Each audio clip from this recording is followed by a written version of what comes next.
Hi folks, Jerry Gagne here. I'm the owner, along with my sweetheart, and also my wife, of Foys Pigeon Supplies.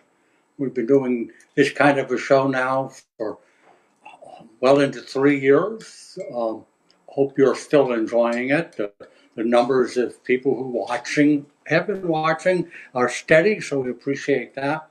What we're doing here is what I guess we can call it the pre-show. There's a radio station that I listen to every morning on Do Sports, but not I don't get up as early as they do. But what they do is the first half hour. It's a pre-show. They talk about anything and everything, and not about sports, just whatever comes to their mind. I thought that would be a good idea because one of the things that we've had issues with over time is we start to show it at exactly 3 o'clock our time, and lo and behold, something goes wrong or whatever. So what we've decided to do is, some of you early bird watchers know, we go on a little bit early, and if there's any bugs that we have to get out of the system, hopefully we'll be ready by 3 o'clock. Are we going to be ready by 3 o'clock, Veronica? No, she's not. She doesn't even want her voice on the program. Um, talking certainly what we're going to talk about is the pigeons themselves, and the show we're going to be talking or doing here in the next 15 minutes. I think is going to be a really interesting show. It was suggested by one of our friends first, customers second, and I would suggest if you have a topic, and I know Gina's mentioned it before, but if there's something you want us to cover, email us, snail mail us, tell us on during the show, or if there's a particular product, maybe you're thinking about buying something and it's an investment, a sizable investment, we could talk about it for you, talk about it, the benefits, the advantages, the features. We can also, if it's not huge, we can actually bring it in here and answer your questions with the product on hand. The auction is over, and Gina, as soon as she's done becoming pretty, she's pretty to start with, but typical woman, they just can't go on the air, so to speak. Got to comb their hair and all. Well, you guys know we've all had to wait for that. We're ready to go and have to wait for our sweethearts to be ready too. We're going to be talking about a lot of topics. I have a lot of products in front of me. I think it's going to be a really interesting show. I also wanted to mention something that I probably won't mention directly on the show. I have 3 or 4 people who breed white racing homers for me, and we have so many orders this year. If you are or know of somebody who breeds really good white, solid white racing homers, banded, I would be interested in talking to them. I have 4 or 5 breeders, as I told you before, and we just can't seem to keep up with it. So it would be nice to talk to folks. And I'm kind of persnickety. Is that a good word, persnickety?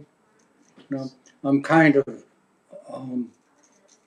coming up with a word. Persnickety is a good word. Anyway, I care about the birds that I sell. I want to make sure they're good quality. So once again, if you know somebody that's got some good white racing pigeons that are used for, they don't have to be race quality. They're used for people who do the funerals and weddings and celebration. And I'll tell you what, if you're looking for a way to make some extra money, this white dove release business is exploding. Just unbelievable. I know a lot of people in the United States sell these birds. I'm just one of them. And right now, I think we've got orders for I know for sure, over 200 2020 white birds. And if a customer were to call me today and say, hey, Jerry, I want some young white ones, I wouldn't be able to ship until the middle to end of May, maybe into June. had somebody called yesterday, and they were very disappointed that they couldn't get the birds right away. It's just not that easy. It isn't like you run out of birds and go out and buy some more because you have an endless supply. People who breed birds in the cold weather are having a hard time, like always. They don't breed that well in January and February, and they really start to produce young ones at a good clip, usually by the end of April. So we're doing our very best to get the white ones, but it isn't like just like I say, order a pizza. Pigeons take time. A lot of the orders we get are really from second, third, fourth, fifth time customers. If you're in the white dove release business, there's no way you can get around the fact that you're going to lose birds to hawks when you're flying them and training them. You're going to lose birds just because they got lost. No, even good quality racing pigeons get lost occasionally and don't come back, or come back a week or so later. So when people call me, I talk about that, the fact that you can't order 4 or 5 birds and think you're in the white dove release business. And we're going to be talking about the business itself, but it's like anything else. You have to be invested. You have to spend some money to make money. It isn't just buy a bunch of birds. Give you an example. We had a lady, I think she might be watching. Oops, there goes my phone. Hold on. You can see how well prepared we are for this call. That's my phone. Al, I'll call you back. I'm on the air. He'll get the idea. But a lady, Erin was her name, pretty short. Anyways, she's from Indiana. She flew from Indiana to her friend's home in Pennsylvania, rented a car, and drove here to meet me and talk to me about getting into the business, investing in the things that she needed, and buying pigeons. So, and this person had never had a pigeon in her life. Um, when she walked into my lofts and my whites were flying around, I'll give her credit. She didn't pull back, although she started to giggle because she didn't know what to do. She'd never seen white pigeons or pigeons in a loft. But I guess what I'm saying is that it's an example of if you're going to get into the business, you have to think of it as a business. You have to put some money into it, and you don't have to buy from me, buy from anybody, but you have to invest. In order to make money, you've got to spend money. There's nothing worse than starting a business and getting discouraged, or you all of a sudden are losing business because sometimes you got 2 or 3 releases in the same day. Sometimes you might get a celebration that wants 100 birds or 50 birds all flown. Somebody at a funeral may want 16 or 32 birds, and you don't have them. You lose business, but in a lot of cases, you lost it forever. So you've got to be as prepared as you possibly can. What time is it? I don't have a clock up there. It is, and then you're going to help me out, huh? Somewhere around, we got 2 or 3 more minutes, and Gina will be joining us. I want to mention something because we may not be talking about it during the show. There's a virus that is spreading across the United States. I get calls so often now. Birds lose a little bit of weight, and you've heard me talk about this before, or lose no weight at all and just plain dead. Look good one day, dead the next day, or look a little bit off and dead the next day. So you have to be aware. Being a virus is no treatment. So what I'm going to suggest is be prepared. If it happens, you don't want to wait or pay exorbitant fees in order to get something next day. There's a couple of products you should have. One of them is what we call Nutri-Drops. People have had a lot of luck with that. It's an all-natural product. It doesn't treat the virus, but what it does do is stop the virus or slow it way down. So you should give some serious thought to having those Nutri-Drops in stock. And another good one is, hi Gina, is, and I'm going to be done in a minute, is, what was I going to say? See how she flusters me? She does it all the time. Nutri-Drops or something you really should have. What's the other? Oh, elderberry juice is another one, a natural product that people have had a lot of luck with. Well, it's 3 o'clock. I've managed to BS my way for the last 10 minutes. And here's the star of the show, and I mean star of the show. Gina Dawn Whaley Gagne. No, Gina Dawn. Don't put my whole government out there. Okay, well, anyway, Gina Dawn Gagne. Gina will suffice. Oh, okay, well, middle name. Gina from Foys. I call you Gina Dawn a lot, don't I? You do. Okay. Well, So I'm turning it over to you. I got to shut my phone off because I got a call. So you do what you got to do. Good afternoon. Happy Friday. Welcome to Foys on Facebook. Today's show is about training your birds to come home. We had a request to do a show about this, so we are. And it was a good idea. I shut my phone off. Okay. So as always, if you have any ideas for us to do a show on, all you got to do is call us, email us, send us a message during the show, and we'll be more than happy to do a show on what you would like to see, whether it's a product or anything you'd like us to talk about. I know you would agree. After 3 years, we try to keep the show fresh as possible. Mm-hmm. And after 60 or 70 shows, we're always looking for ideas, and some of the simplest ideas are great ones. So, as she said, contact us. So we're looking for subjects. We don't want to bore you. Right. And just a reminder, we don't always end at 4 o'clock. I had 5 o'clock written down in my notes, but at 4 o'clock, we do tend to go over sometimes. I think a lot of people assume that it's like network television, 5 o'clock, and they go off the air or they go on to something else. You have a tendency to go on and on. I do. Yeah. And, I'm such a big talker. So don't assume we're going to close it down. I think last week we went to 5:20. Well, we got cut off a couple times last show, so I don't know, something with Facebook messed us up, but we'll talk until he's done talking.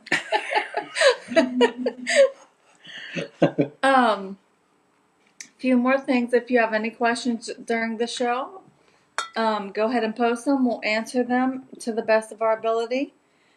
Sometimes we may need you to contact us, but ask questions anyways. Also, the new catalog is still not available. We are almost there. I'm done with my part. What's your problem? Oh, really? Okay, we'll be sending it to the printer next week then. No, you won't. See? So, a couple more weeks we'll be sending it to the printer. Please do not call yet and ask for the new catalog. It is not available yet. And we don't keep a list of right. people. What you need to do, like I'm sure you're going to say, is it's going to be available within a couple of weeks. We'll let you know. We don't have a mass mailing like some companies We used to, not anymore. So by the next show, we'll definitely know. Hopefully it'll be going off to the printer by then if somebody gets it together. So yeah, we'll let Veronica. Oh, okay. The only job she has here is the catalog. I don't know why. Is that all? No, is that all she does? Yeah. No. Okay. So, we'll let you know next show exactly when it'll be ready. Definitely. And in case there's new people, we should let them know how to send in their questions, like there's one up there. I just posted under the Facebook Live, and then we'll answer your question on there. And we'll start with the first question. Hi, Paul. How are you? He asked, are you guys going to be there for the National in Kentucky this year, next year? Well, January? Paul, I hope you'll start banging the drums and saying, we want Foys, we want Foys, we want Foys. For whatever reason, We should be there. I'm trying to tread delicately. The National Pigeons Association has created, at least they did last year, where only one vendor could be there, and we were not chosen. So we plan on being there. We will be there certainly in Louisville for the Grand National, not the Grand National, for the Young Bird Show. We want to be in Kentucky for the Grand National, and we certainly plan on being there. Yes. Did I say that okay? Yes. We have another question. Hi, Victoria. That's my sweetheart up there.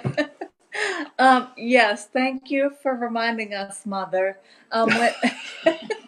When the new catalogs are out, we will definitely be putting them in all of the orders. So if you know you'll be ordering, you will be getting a new catalog. I didn't even know she watched the show. Yeah, she watches it. But not from start to finish. Not always. I mean, sometimes she, Okay. she's a busy woman. Right, Mommy? 8 kids and a husband who's very needy, Mm-hmm. who needs lots of attention. And how many grandkids and great-grands? 27 and around 27 and around 15 Great. greats. Wow, you got a big family. Proud of it too. I know you are. Okay, so. Nothing else on there that you want to mention? I'll tell you. I'm sorry. I'll be quiet. Oh, a lady called me yesterday. Uh-huh. And we're talking about pigeon. And I says, our show is tomorrow. Oh, she says, I know. I watch every show. I'm so excited about seeing tomorrow's show. It's a great topic. Good. What? I'll be quiet while you talk. I know. We're definitely going to go over 4 o'clock today. Jeez. So I just wanted to mention the auction real quick. The NPA Legacy Fund Trust is what we do the auction for. All the money is donated to the Legacy Fund. Legacy Trust. Legacy Fund Trust. No, Legacy Trust Fund. Huh. I could be wrong. I'm sorry. Jeez. I'm going to come over. Here, you go ahead and talk. The Yellow Check Racing Homers. I did get a call from you, Debbie. I was already at the show. I will call you back after the show. Debbie Rupp won. Raymond Reyes won the German Beauty Homers. He did already call me. Thank you. And the Black Saddles are for Ken Cheatham, and I'm sure he'll be calling me after the show. His name's Ken? Ken. What's his last name? Cheatham. Oh, I know him. He's bought from us before. Yeah. Mm-hmm. So I know sometimes when we post some pictures and names of the pigeons, it's incorrect. Mm-hmm. Once. I think twice. Okay. Sometimes me and Veronica may get them mixed up. I mean, it happens. Thanks for letting us know. Everybody who commented and saying they're wrong, we appreciate that. But we're human. We make mistakes sometimes too.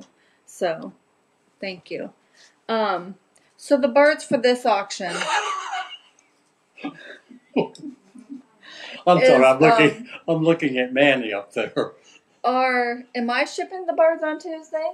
Yes. Okay, so Jerry is going on vacation this weekend. So those that want, I'll be shipping them on Tuesday. And you'll also be shipping some other birds. I forgot to tell you about that. Imagine that. So I will be calling you guys with the tracking number once they ship. Okay, let's get to Manny. Hi, Manny. Happy National Camo Suspenders Day. How about that?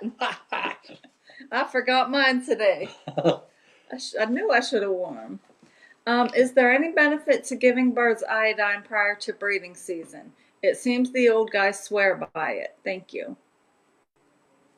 Absolutely. Well, iron is a product you don't necessarily want to give year-round, but the iron is important during breeding season, and especially important to creation of the egg and stronger shell. So, Manny, it's a good question, and yes, we sell iron in liquid form, but if you might be able to go to the drugstore and get it also, although I can't give you the directions for that. Yeah, we have a couple different Yeah. Can't think what it's called. Triodine and something else. Nobody's kind of serious so far, aren't we?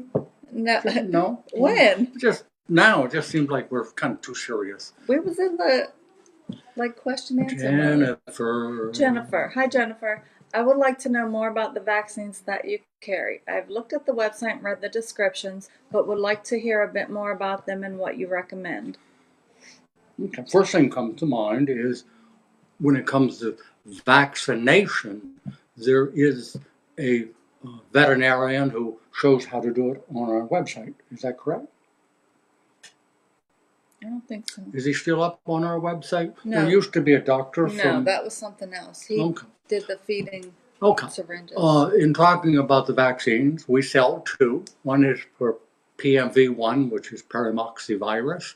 The other one is for paratyphoid. Some people call it salmonella. They're made by the same company. They are also both water soluble. The reason that's important are two products. One was water soluble, and one was oil based, and you couldn't mix them. Now, with them both being water soluble, you can give them at the same time.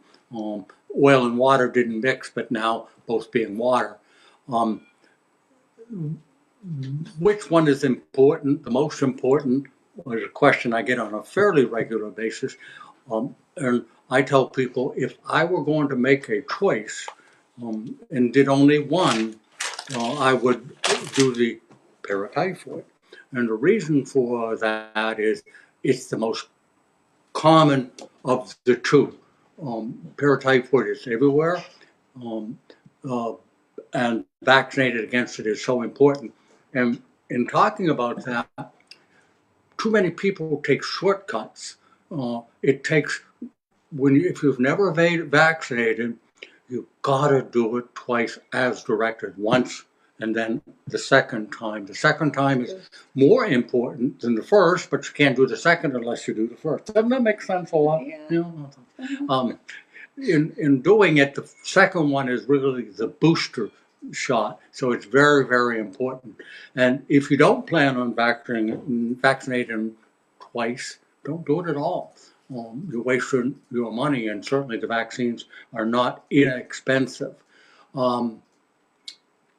So she asked me to recommend. I recommend that you do them both, and you can do them fairly close to each other. And I also tell you, just like I mentioned, if you're not going to give them twice, don't do it. Now, did I mention that if you do it correctly, then next year, you've got to keep records. Next year, the birds that got 2 shots today or 2 shots this year only get 1 shot next year. So it behooves you to know which ones you vaccinated this year. Keep those records. Is there anything you'd like to add to cover? Yeah, a lot of people ask what the booster is. It's the same exact shot as the original one, same one. What it is the first one, the pigeons have a strong immune system and try to fight off that first one. And it's not as effective the very first time because their system doesn't recognize it and they fight it. The booster shot, the bird's immune system has already recognized it, and the second one, full force, it does what you wanted the first one to do. Does that explain it properly? It's just so important to do that booster shot. I want to mention something else. There's other people selling a combination vaccine where it does both shots. I don't know a lot about it, so I can't find fault with it. I do have some concerns. All vaccines need to be cold and stay cold when we ship them, and as soon as you get them, you put them in the refrigerator. The dual vaccines come from Europe. I just don't know how they get product from Europe, which has to go through customs here in the United States, stays cold for that period of time. That's my only concern. If they found a way to do it, and if you're looking at it and want to buy it from another source, That's great. Not great, but that's fine. Not great because we lost the sale, right? What are you giggling about? Nothing. Somebody on your cell phone. Um, but anyways, I'm not convinced they can do it. Not to say that if I am eventually convinced in talking to veterinarians, they're not convinced either. But if at some time it can be proven they can be brought in, then you'll see Foys offering them too. You didn't mention the paratyphoid vaccine. I did mention that we get two. Well, that's it. But and paratyphoid, I said at the beginning. Come on, Gina, you've got to start listening instead of watching. You said there was two, but you didn't really explain it. Well, at the very beginning, I said paratyphoid is a bacterial infection. Didn't I say that? I don't recall, but you could have. Listen to me. But anyways, PMV is a virus. Paratyphoid is a bacterial infection. PMV as a virus cannot be treated, although we offer some great products that help them through it. Bacterial infections are treatable. So if you want to try to treat and don't vaccinate, I certainly understand that. But just keep in mind that if you treat the paratyphoid is going to go away. But it's like a bad nickel. What's the saying? Like a something. Anyway, it always comes back no matter what you do. If you don't vaccinate against it, it will come back. Once it's gone, you've treated it, great. But month, 2, 3 months down the road, boom, you've got it again. So be concerned. So the PMV is given annually. The paratyphoid is semi-annually. Semi-annual mean every 6 months? Yes, it does. Why didn't you say that? That would have been so much because that's easier. not how I said it. Anyways. We got a question. That was long-winded. Bernie, how do you get your bird to fly? I let my bird out hungry and all they want to do is sit on my roof. Okay, that's supposed to be That's part of our topic, yeah. Bernie. So and we'll if you'd let me talk about that in a little what bit. we're going to talk about, we'd have been halfway through it by now. Oy vey. Okay. This whole show, Barney, so I'm going to answer your question before the show is over. I already know what the answer to that is. What would you think the answer would be? Are we going to answer it right now, or are we going to wait until we get to it? We'll come back to it. That's from that Aruba customer. Oh, email them back and tell them I'll be in Aruba next week. I mean Alaska. Oh, Alaska. That's the Alaska. Oh, customer. okay. Bernie, we're gonna start, and we'll start right now talking about it, because your question is one that a lot of people ask, and at the beginning of the show, who was it that suggested we do the show? Vicky. Mm-hmm. Vicky with a name that we can't pronounce. Right. Okay. Anyways, Vicky suggested we talk about what you are asking. So we're going to start at the very, very beginning. And I have to assume we're talking young birds. We're not talking if you bought some old birds or last year's birds, trying to settle them is a whole different ball game. We're going to talk about what do you do and how do you train young birds who have never been out and have recently been weaned. Weaned means they're able to eat and drink by themselves. And on past shows, we've told you, if you want to know if they're old enough to be weaned, because it's not an absolute, it isn't like at 27 days they're weaned. It doesn't work that way. Just like everything else, babies, our own children, are not all the same. Some are bigger, some are smaller.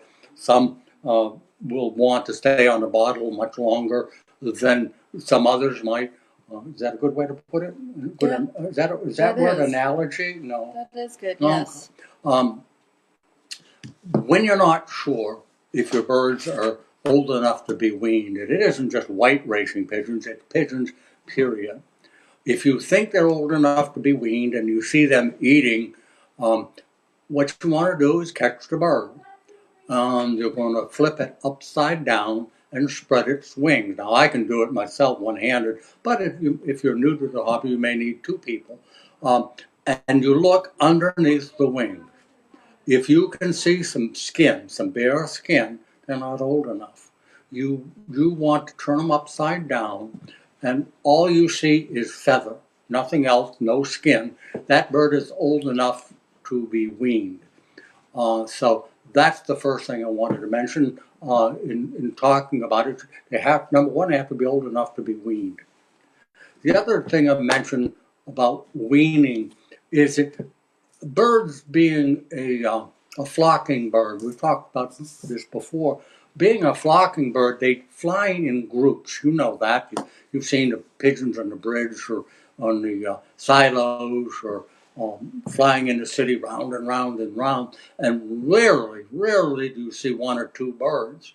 If you see two birds, it's probably a pair, and he's driving her to the nest.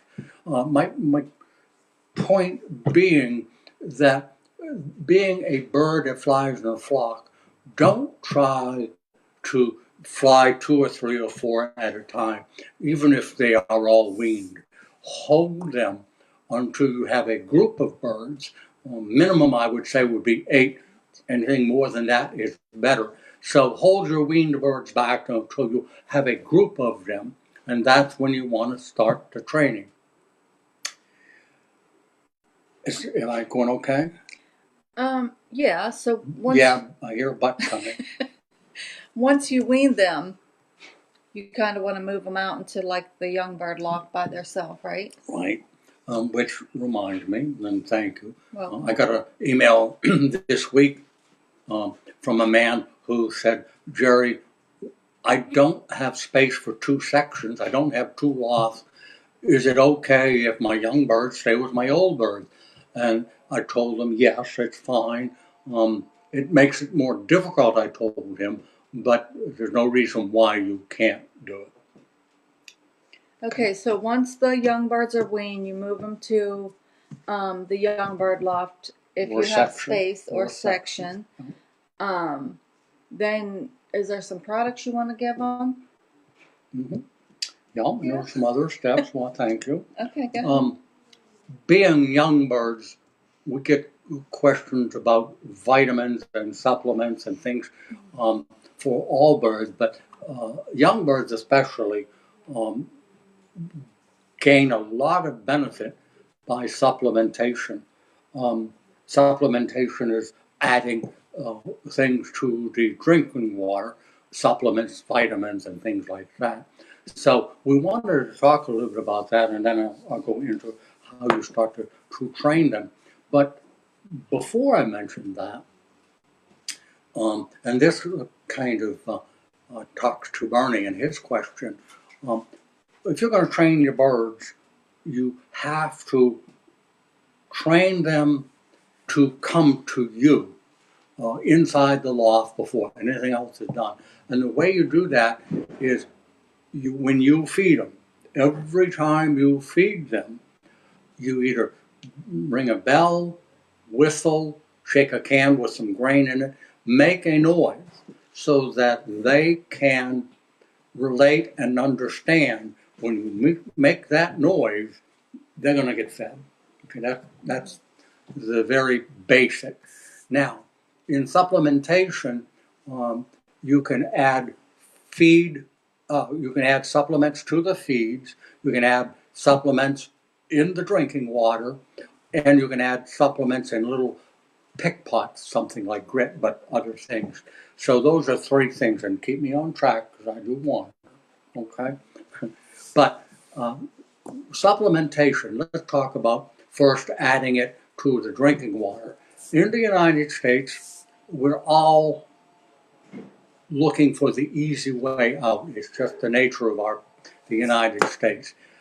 In Europe and overseas, where pigeon keeping is much older historically than it is in America, so overseas, the favorite is not in the drinking water. The favorite is on the feed. I truly believe it's a better way to do it. The problem is some of it takes time, and people here would rather just put it in the drinking water. Putting it on the feed actually is absorbed I'm not a veterinarian, but putting it on the feed is a better way to do it because they get more of what they actually need. Where in the drinking water, um, they're going to take one drink. You don't know whether they're getting the correct supplementation. And I know that, I hope I'm not rambling, I don't know for sure, other than I trust my instincts, and my instincts tell me that if somebody like in Belgium has been doing it for 100 years, they surely know a lot about uh, supplementation through the feed. So if I had my druthers, and I do it, I add it to my feed.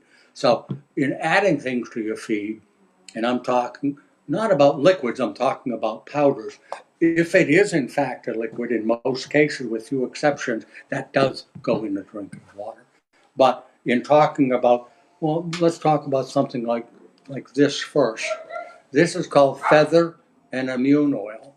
And feather and immune oil is a very light oil, and it's made specifically for pigeons. Why don't you give them a little information? Read that to them, and maybe read the directions. It gives them an idea. And I'm going to take a deep breath. Because you love to talk. Supports optimum plumage and immunity. Combination oils including garlic and high levels of omega 3 and 6. This is 5 milliliters to 1 kilogram of bird feed, 2 to 3 times a week. I struggled with that one, didn't I? No, I didn't think so. 5 milligrams, so you want to know, is basically a teaspoon. And what you want to do is add this to your feed. And it says add 1 teaspoon to 1 kilogram. A kilogram is, I call it 2 pounds. Actually, it's 2.2 pounds. But what you do is you one time measure it, so you get something, a container, and measure out 2 pounds, so you know, it's not a science, you know what it looks like, 2 pounds, or if you use a can, you can mark it however you do it. But don't think it has to be exactly 2 pounds. It could be 1.9 pounds, it could be 2.3 pounds, somewhere around 2 pounds. You're going to put 1 teaspoon. So common sense says if you're going to use 4 pounds, then you're going to use 2 teaspoons. You've got to figure that out yourself. But feather and immune oil is so important. It's made for pigeons. And it's a combination of a lot of different oils and omega-3, but it's got canola oil. I don't have to tell you, safflower oil, a lot of other ones. So what you're going to do is get yourself a small container, put 2 pounds of feed in it, put 1 teaspoon, or you can use a teaspoon, and put it in that can with the feed, shake it up, or stir it up, however you want to do it. If you've got a can with a lid or a bottle with a lid with a wide, like a canning jar, put it in there, put the lid on, shake it all up. You want the oil to be well spread throughout the feed. And then this is a garlic oil, and garlic powder. Garlic powder is made to be put on the feed. A lot of us, I will say this, if you want to put garlic in the water, the best you can possibly do is go out and buy some fresh garlic and crush up the cloves, which are in oil, so you crush them up as best you can and add that to the water. Nothing beats that. It's the true garlic. But we all have garlic oil, garlic water, garlic powder now to make it simpler. This one is made, this is a Roma product, isn't it? Ropa. Ropa product that specializes in all naturals. So this one is basically, it tells you to put 1 teaspoon to 2 pounds of feed 2 to 4 times a week. So this is an example of a powder on a feed. Now we sell other powders that are made to go on the feed. If you're reading a product and it says on the feed, you know what we're talking about. Here's another one, which is supersonic, which goes on the feed, and we have others. So consider that first. Put it on the feed first. If not, then of course going into the drinking water. And all powders have to be put on the feed after a coating of a light oil. And we do sell 2 or 3 others. I'm not saying this is the best, but it is the one I pulled off to show, to talk about it, demonstrate. Thank you. Bernie's other question was, all they want to do is sit on the roof, and I'll answer that for Bernie right now. I would bet $1 to a donut. And speaking of donuts, Veronica bought me donuts today, and I'm old-fashioned. I like the plain old cake donuts, right? So Veronica, knowing that and appreciated her thoughtfulness, brought it in, and I didn't know that the donuts were here. Well, when I came in before the show, I went over and I saw a box of donuts, and man, that's great. Opened the box up. There was 1/2 of a donut. And I ran a thorough investigation. Somebody ate the other half of my donut. And I can tell you it wasn't Gina, it wasn't Veronica, it wasn't Kim, it wasn't Vicky, it wasn't Dan. Who'd I miss? I don't know. One other person I didn't mention, and I found out it was Sherry that ate. And I went over and talked to her about that, and she had the gall to say to me, well, there's donuts with icing on the top, just cut the bottom off and eat that. Oh. Anyway, Bernie, you're feeding too much feed. We're going to start at the very beginning and talk about that, but if you overfeed, then there's no reason for them to come in.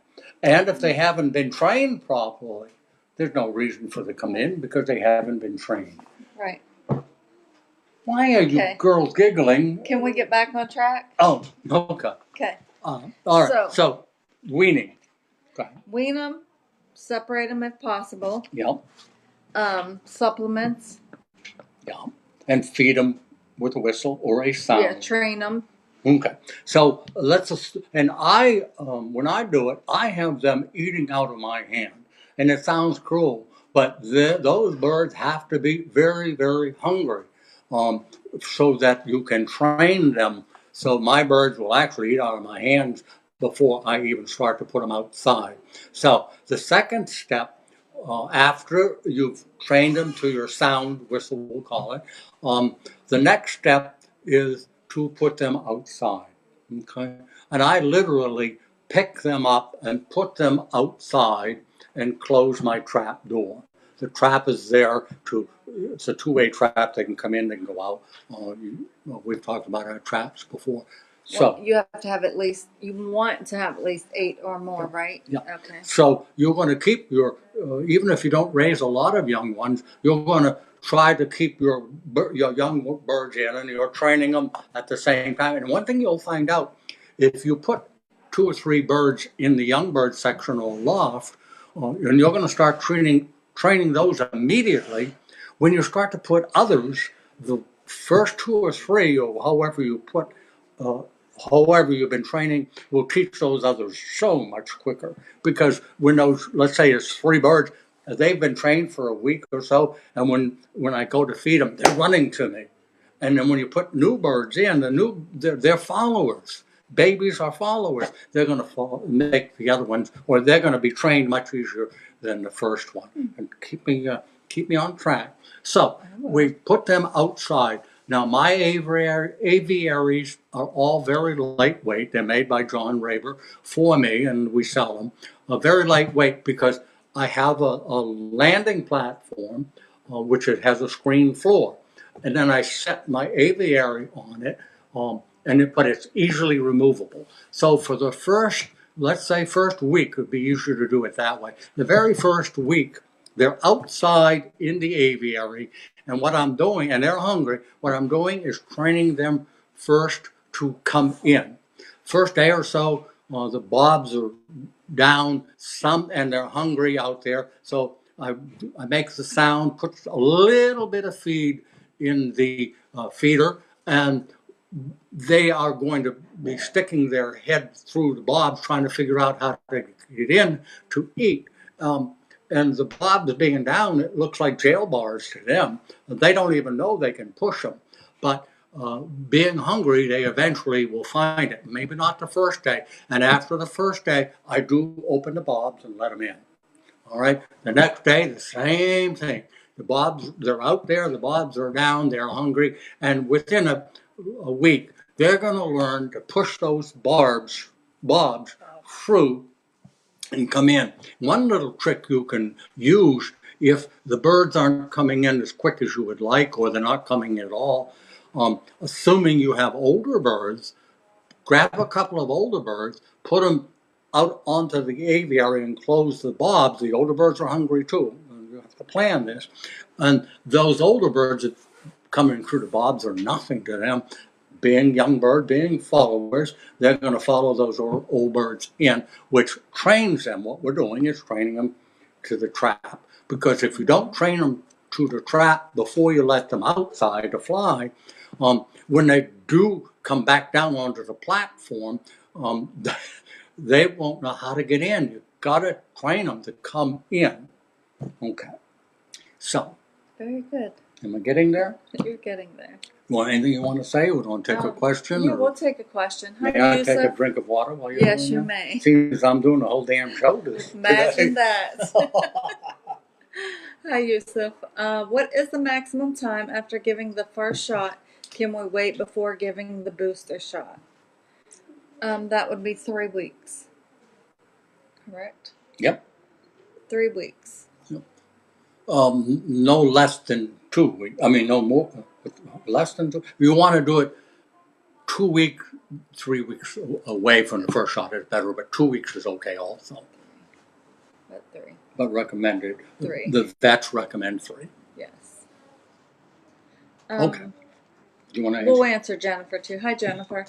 We use a similar oil now, but it is not garlic based. If we were to switch to the one you carry in conjunction with the brewer's yeast and garlic powder that we add to the feed, would that be too much garlic if both products were used at the same time? We add it to the feed with ours and haven't had any trouble that way. This doesn't have garlic, does it? And answering a question about the garlic, Jennifer, you can give too much garlic, whether it's garlic oil or garlic powder, especially the oils. By giving it to them in large amounts over a period of time, the oil will actually seep through into the feathers and stain the feathers. I'm looking at the question. I know I'm supposed to look there, Jennifer. So 2 or 3 times a week, in my opinion, is better than, you certainly don't want to do it 7 days a week. But I truly don't believe 1 day a week is enough. And a lot of people, talked to a guy yesterday, he gives Monday, he gives it 5 days or something like that. Just much too much. I told him to cut back on it. So would this be too much if she used this with what was it, brewer's yeast and garlic powder? I wouldn't use both of them. I'd use one or the other. Just stay with the oil that she has? Or, yeah. Okay. Is there anything else we can answer I on? think that's it. Nope. Jennifer, what kind of birds do you have? Why don't you let us know? Are they white homers or do you have flying racing homers? It'd be interesting. And I'm just thinking off the top of my head, if you do send in a question, and believe me, the show is so much better with questions from you. Maybe just mention what kind of birds you have. It would be nice to know. Okay. 3 days a week. They do it 3 days a week. So yeah, that's good. You're doing it right. Going back to training the birds, now we've got them, assuming we've got them trained to come through the bobs, okay? Now comes the scary part, and it was something like Bernie was mentioning. The first time you let them out, you take the aviary, and I put it on the ground, and then I let the birds out, open it. Oh, by the way, they have to learn to go outside by themselves too, and that's easy. They'll do that. They're nothing special except leave the trap open, the aviary on. They'll go back and forth. But the first 2, 3, 4 days, they're stupid. They're going to stay on the platform and not fly. They're going to run back in and not fly. But you got to get them to fly. They'll be in the trees. They'll be on your house roof, your porch roof. They'll be on the ground. God forbid, they'll probably be on your neighbor's roof too. And also, it's a sad thing to say, occasionally you're going to lose a bird because the young bird isn't smart. It's going to end up, it's happened to me, they're going to end up landing on the road and get run over. It's just that's why you have to have the birds to replace losses.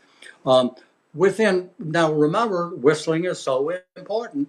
Those birds the first day or first 3 or 4 days, you want them to be hungry. They're going to go out. You're going to close the bobs. I can lock my bobs so they can't move at all. But you want them. Did we lose it? No. Okay. We want them hungry, and I keep going back to that.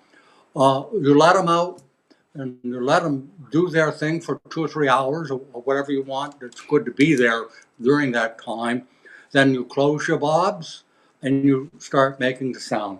Hopefully, and no, they're not all going to do it. Some are going to recognize it and land on the platform and come in.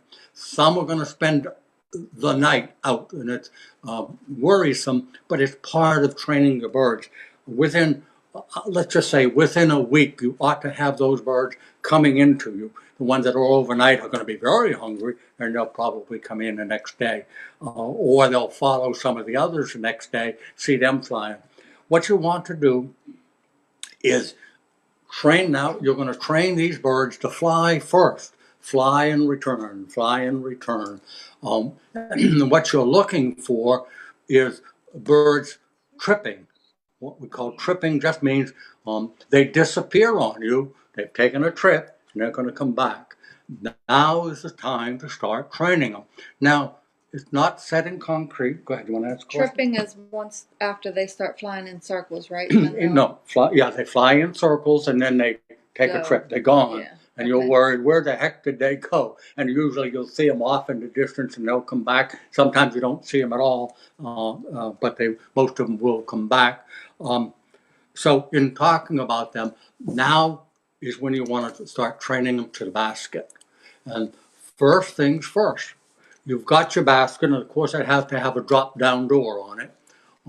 You put it in the section, right in the coop, and you catch your white birds. And if it takes 2 baskets, then you have to do 2 baskets or 1 basket at a time.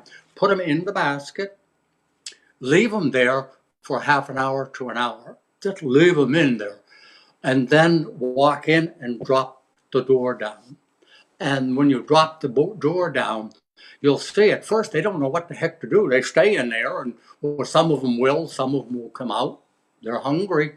I want to come out. So you've got to train them to the basket before you train them to fly. And so by putting that basket in your section or loft, you're training them to know what a basket is. When they go into the basket, you'll notice this after you've done it for a while. They get all restless in that basket. They know that somebody's going to drop that door down and they're going to be flying free. So for the first, maybe let's just round it off to a week. Put them in a basket every day, leave them in there for half an hour, and then what you want to do is drop the door down. They'll walk out, they'll eat, and you take the baskets out. All right, so we've done that for a week.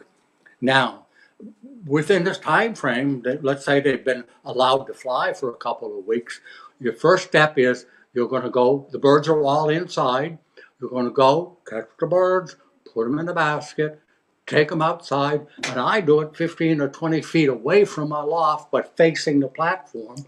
I take them and drop it down. I'm sorry. Okay. Go talk to him. We were in isn't the light on? Somebody walked in and the light was on, do not enter on the air, and he stuck his head in here. Anyway, where was I? I'm sorry. The basket. Okay. The basket, you've got to get out of here. Oh. Thank you. Anyway, golly, it's 4:45. We only got about 15 I more minutes. know. I sure hope. Well, Anyway, if I am at a point where you're almost I will there. keep on going, is what I'm saying, past 5 Okay. o'clock, 4 o'clock if I have to. So I take them outside, and 3 or 4 or 5 times within sight of the loft, they drop the door down, they walk out. Some may fly, some may go right into the loft. You're training them to the basket. And now, after a week, they understand they're outside, you drop it down, they're going to come out quickly. So then, not everybody has the same setup as me, but what you want to do is now take them 100 yards away, not that far, but 100 yards away. I'm fortunate. I have a hill across the street from my loft, so I take them up on the hill, let them go. So you want to let them go so that when they get up into the air, and it doesn't have to be too far up, they're going to see the loft from being up in the air, and they're going to come home. Now at 100 yards, let's do it for a week. Train them, train them, train them. Going to be hungry. So, well, just a random thought. I keep telling you they have to be hungry, and that's so important. When you do feed them, don't overload them. Just feed them enough so within 15 or 20 minutes, all that feed is gone. You don't want to have it so that they've got so much feed, they eat everything they want, and then they go to the perch and they're bloated. So just keep feeding them lightly. It's just like somebody who flies in or races in a competition, a long distance race or something, talking about an individual. He's not going to eat a big meal before he runs, so neither should the pigeons. They're athletes. So we're up at 100 yards, and let's stop and take a question. Okay. Hi, John. Can you show them by hand? Physically take them and assist through the barbs to give them the idea. Yes, absolutely, and I didn't mention that, John. Thank you very much. Yes, you have to do that.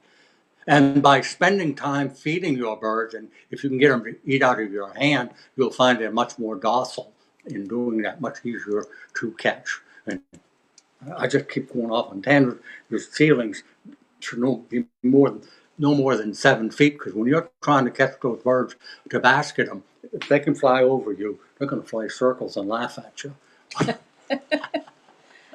Jennifer responded back to your question. She has racing homers, flying and rare colors, parlor rollers, horseman thief powders, old German owls, Modinas, and toy Modinas. Great. Wow. Wow. Homeopathic preventive methods. Go ahead and read that if you would. We use homeopathic preventive methods for keeping our birds healthy, but I'm curious as to whether 4-in-1 is for preventative use or treatment only. It's thought of as a treatment only. And on this show, I've stated it before, 4-in-1 is not my favorite product. It's our best-selling product, probably. One of them, yeah. You know, if you want to use a multi-purpose product like that, 3-in-1 is better.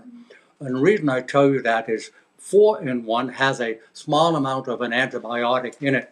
And why use antibiotics if your birds are healthy and you're thinking about preventative? So I would suggest 3-in-1, not 4-in-1, as a preventative.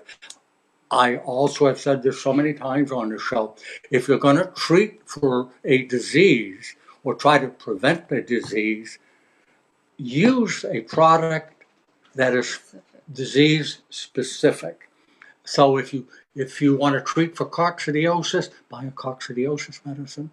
If you want to go after worms, buy a wormer. If you want, what's the third one? Canker. If you want to treat for canker as a preventative, use a canker medicine. Okay. Okay, Carrie Ann, can you still give Ultra Pro with the fresh garlic in the water?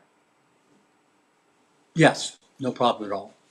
Ultra Pro, as you know, garlic is a natural antibiotic. So they're both doing different jobs. So yeah, I would see no problem in that at all. Okay, Adrian said, I noticed the one lock guys pull flight feathers. Never understood the reason. The reason for that is they want to force the molt. They want those birds to be fully molted and have strong wing when the race season approaches or comes. So by pulling the feathers early, they're growing those feathers back sooner, and if they don't want birds molting when they're ready to race them. Okay. And Jeremy wanted to know what's your favorite breed of pigeon? You have any idea? I have mentioned it on the show before. I don't have them, but my favorite is a clean leg, long face tumbler. The reason I say that, and a lot of you folks know my story, I started with pigeons when I was 9 years old or so, and the first pigeon I ever saw, other than street pigeons, was a black, long-faced, clean-leg tumbler, and I kept them for years. No reason other than it was the first one I saw, and I really liked it, and I kept them for a long time. And the first black clean leg tumblers I had, well, never mind. I'd go on and on, but that's I've my never heard that story. Oh, you know. No, I know. Yeah, and clean leg tumblers Clean are leg tumblers. just a gorgeous bird that come in a lot of different colors. Okay. No, I know. Joe Kern from Worcester, Massachusetts had some of the best in the country at the time, and my brother and I would drive to Worcester, and that's where I got my first ones. Okay. Nice. Oh, all right. We got your birds out to 1,000 feet. To 100 yards, and it's time to start training them. Now, when I say training, I'm taking them some distance where they don't see their aloft. And in talking about training these birds, we're training white dove release birds differently than we're training race birds. When you race pigeons, in almost all cases, you're racing in the same direction. For instance, when I raced my birds, we flew. We shipped them west and they came east. That's the only direction we flew because that was the release point. But white birds are completely different because. You have to train them in all directions. Why? Because you never know where you're going to have to release them. You're speaking awfully soft. Could you repeat that, please? White birds, you have to train in all 4 directions because you never know where you're going to have a release at. That's right. I hope that makes sense to you. If you treat them, because if you train pigeons in one direction, and you take, let's say I'm flying east, and now you want to go in the opposite direction, they're going to get lost. Never been there before, so you've got to train them, just like the racing pigeon people do. Only you've got to train them in 4 directions. So I have a question. When I train my my birds for the release, do I train them 10 miles this way, 10 miles this way, or I do them all the way out to say 20 miles this way first, 20 miles this way, 20 miles? Well, it's a good question. The way I would answer it is that you're best to train them in 4 directions consecutively. If you're going to start north, then you're going to go east, then you're going to go south, and then you're going to go west. Whatever distance. Right, so whatever north, distance. We'll say 20 miles. So we're going to start training them from after the 100 yards. You're going to go. It's scary. You're going to go anywhere from a half a mile to a mile, and you're going to let them go. Hopefully, some of them will be there when you get there home. Some of them are going to beat you home. Some of them are not going to come back until the next day. And some of them, you're going to get a phone call, and they're going to say, "Hi, I've got one of your birds," because the bird got lost. You have to recognize it's part of the system. It's never going to be perfect. So you're going to go, let's say, a mile. So take a mile north, mile east, mile west, southwest, all 4 of them at a mile, and then you're going to jump them up to 5 miles. You're not going to jump them from 1 mile to 2 miles to 3 miles to 4 miles to 5 miles. You're going to go from 1 mile to 2 miles. I'm sorry, 1 mile. My pen scared me. 1 mile to 5 miles. 5 miles, you're going to go from 10 to 10 miles. 10 miles, you're going to go to 20 or 25 miles.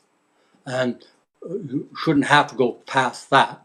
most people who are in the white dove release business um, aren't going to go that far. But if you believe you're going to train or sell your product, so to speak, 50 miles, then go out 50 miles. But it's in a circle. 10 miles, 10 miles, 10 miles, 10 miles, 20 miles, 20 miles, 20 miles, 20 miles. And by the time you get there, those birds are going to be trained. Remember, when you train, they haven't eaten that day. They're hungry. They want to come home. Okay? Is it okay to release the birds during bad weather? The biggest problem, it would be very foggy. Try not to fly in the fog. The other one, be careful, but it's a business and you can't refuse because of weather. Fog is a killer. But you also can fly in the rain. And I'm not saying a raging downpour at the release site. Whenever we were doing it, we would always check the weather a couple of days beforehand. And there are times when we would call and have to tell them, I'm sorry, we can't fly them. Weather doesn't allow. So fog. The other one is high wind. Wind takes those pigeons and takes them off course. So windy is fine, but really hard wind, 20, 30 miles an hour. You've got to expect losses, but you also have to accept losses. Okay, thank you. Jackie, what vitamins are in Ultra Pro? And are there electrolytes in Ultra Pro? There are no electrolytes, Jackie, and I thank you for asking that question. I haven't shared this with the folks here, but we are going to create a product that has the vitamins, it has the probiotics, and it's going to have electrolytes in it too. But that's going to take a while. It'll be ready for the next catalog or perhaps sooner. And then what vitamins are, doesn't it say in the catalog? I don't think so. I don't think it says. If you look, the vitamin that we use is Ultra. It's right here. Right? No, I didn't bring it in. Ultra Pro right there. Yeah, no, the Ultimate Vitamin. We have a product called Ultimate Vitamin. Mm-hmm. Right, that's what's in it. So if you look in our catalog under Ultimate Vitamins, and that's what we use in combination with our probiotic. So if you need more information, or if it's not on the product or in the catalog, give us a call after the show, and one of us will pull a pack off and we'll tell you. But I tell you, I will share with you, it's the best vitamin we sell. It isn't one vitamin, it's a combination of A's and B's and C's and D's and K's. Okay. Hi, Sam. Hey, Sam. Yesterday I gave my birds all-in-one in the water, and after 30 minutes, some birds started vomiting.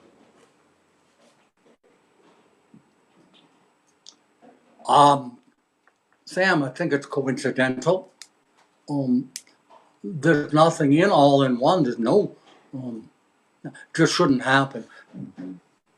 What I would say is be very, very concerned, because vomiting of feed is a early sign of a virus, and that's what you may have. I hope they don't start dying if they've got the vitamin. Are we over time? No. If they, well, see, folks just don't understand. Well, I shouldn't say it that way. Let me make myself clear. I sit here as the star of the show. Veronica's over there. She's running the show. And Gina's over here. And when I'm talking, they're talking. Hand signal. She starts giggling or he's laughing. It's just distracting. I hope you feel sorry for me. Back to Sam. Oh, Sam. And I don't want to laugh about it. But it could be bad feed. It could be rancid grit or rancid vitamins. Just make sure everything you're using is in good condition, not old or Stays not covered and dry. Yeah. So make sure, first of all, the vitamins, bad feed. can create vomiting. Look at your bags, assuming your feed comes in plastic bags or paper bags. Look for little pinholes in the feed because there are worms that will live in the feed and they lay eggs. And the eggs, as they grow, now want to get outside and fly. You've seen millers, little bugs flying around in your loft. A miller tells you that there are bugs in your feed. So that's another thing I would check. So it's either bad feed, contaminated supplements, or old vitamins. Some of those things will make your bird vomit. Pardon? Virus. No, that's what I was saying. Yeah. Virus could be what it is. Just keep us informed. And if your birds start to die, what you want to do is, if you don't have it, consider the Nutri drops or consider the elderberry juice, which will help them through a virus if that's what you have. What do you think about red cell vitamin for pigeons, and is it useful or not? And how many times a week? It is. The red cell is packed full of vitamins, and I think it has an iron in it too. It right? does. So most of your vitamins and supplements don't contain iron, and red cell is a source of iron. So I would think that red cell is a good one to use during breeding season. Also very economical. Okay. Randy, will they come home at night or dusk? In most cases, and I would say 99% of the time, they're going to come home. If they're going to come home, it's at dusk, just before it gets so dark they can't fly. Although people who have raced, I know one fellow in reading about him who had a bird. He couldn't believe it. He still had his clock. The bird came in right around midnight. He clocked and won the race because all the rest of the birds came in the next day. So they are capable of flying in dark. I think we've talked about this before, where the Army during World War I, World War II, Vietnam Wars, they trained those birds to not only fly to a loft that's going to move. They let the birds out and they're under attack, or if they have to move forward, they're going to move that portable loft, and they paint their lofts. Get me off on another tangent. They paint the loft ceiling a very bright color, and they can move the loft a mile or more, and the birds will come home. And they also train them to fly at night. So yes, the answer is they can't fly at night. All the birds you're talking about, in most cases, will not. Okay. Cam asks, is it better to have a flat floor on the breeding boxes or wood so the poop falls through onto a tray in a loft? Flat. And you should be scraping those nest boxes out frequently, at least once a week, because you know what two young birds plus their parents, how much manure they can produce. So flat. I always recommend a good scraper like the triangle scraper, and pull it to a Trash can, bucket, box. the word. Don't mind me if you don't understand sign language. The tray. That's the word I was thinking about. That's what I was going to say next. Yeah. Okay. What minerals and vitamins? That's my part. Oh, I'm sorry. What minerals and vitamins should racing pigeons have available when breeding?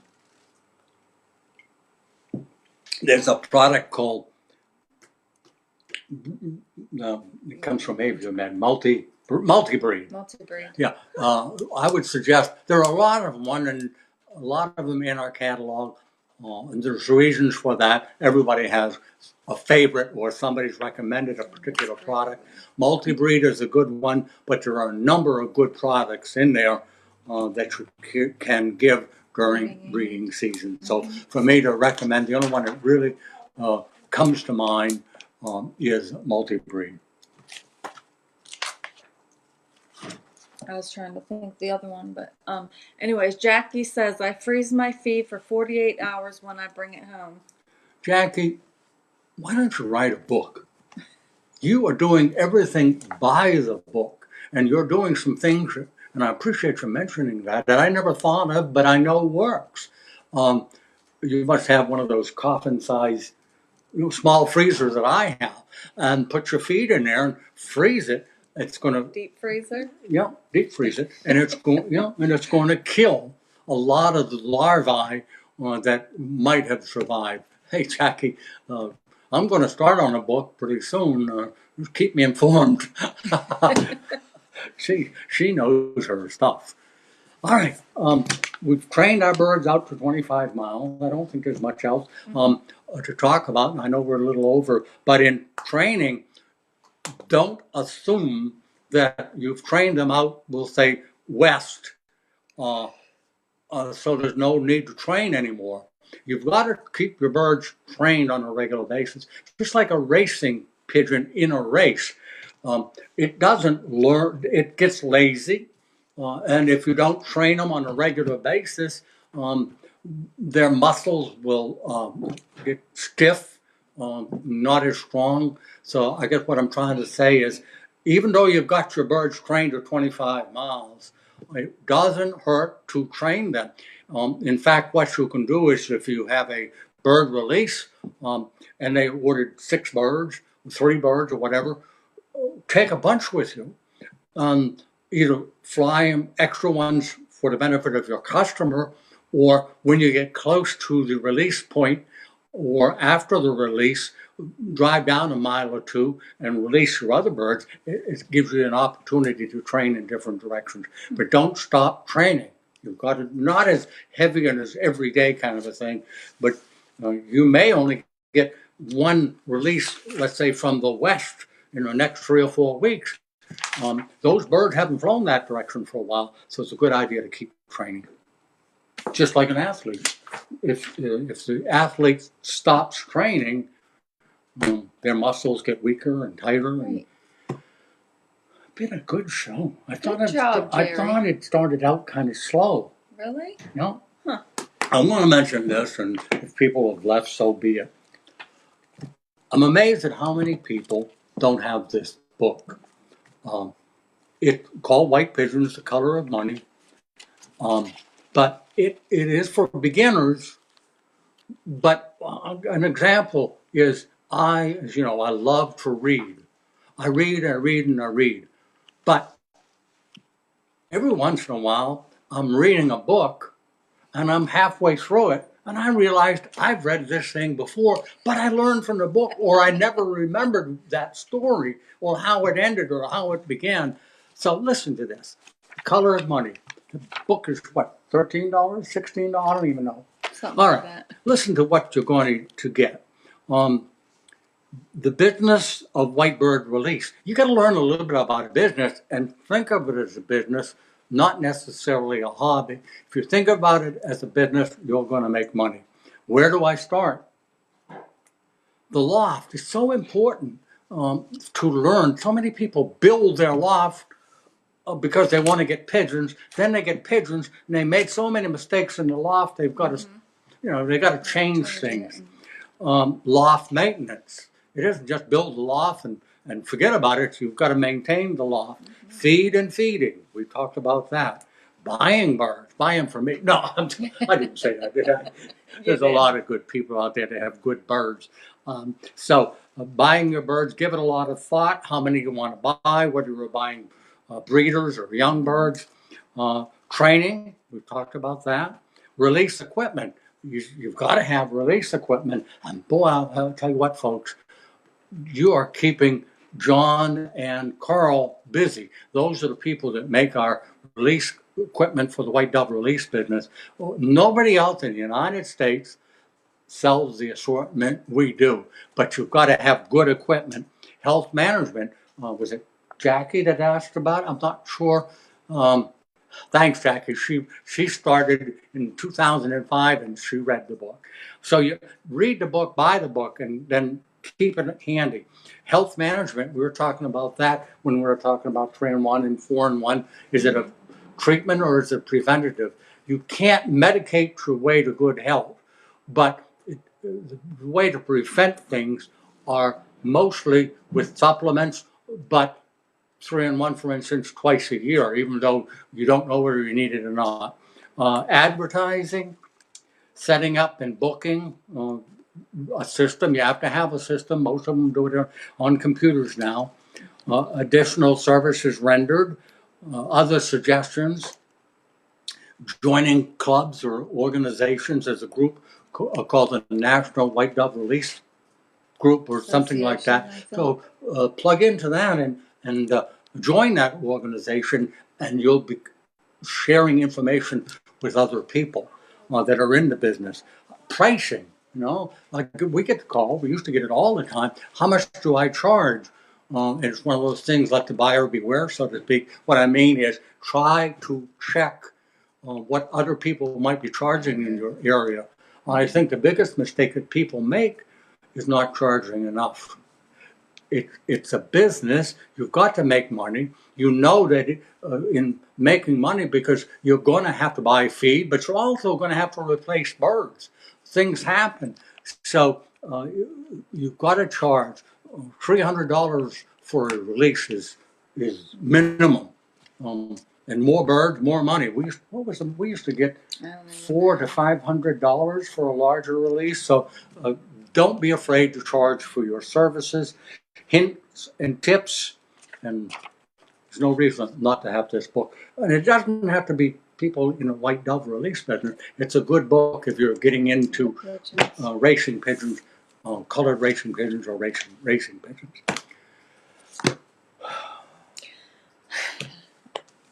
Out of breath. Good show. We announced the winners. Only one person hasn't called in, to our knowledge. Yes. Well, he may have called during What was his name, right? Ken. Ken. That's what I said. Ken. Yeah. So, thank you for joining us. Thank you for all the questions today, and letting Jerry talk a lot. Did I talk more than normal? So if you have any questions. Well, wait a minute. Let me ask you this, Gina. You have learned so much over the years, and it's so obvious that you have. Could you have done what I did today? No. So don't blame me. I'm trying to cover for you. See you, folks. See you next week. No, not next week. In 2 weeks. Yeah. So just remember, the catalog is not ready yet. Next show we'll let you know when about it'll be ready. My shoe fell off. I'm trying to pick it up. The next show is Friday, March 13th, and we'll see you then. Have a great weekend. And thanks for making our show.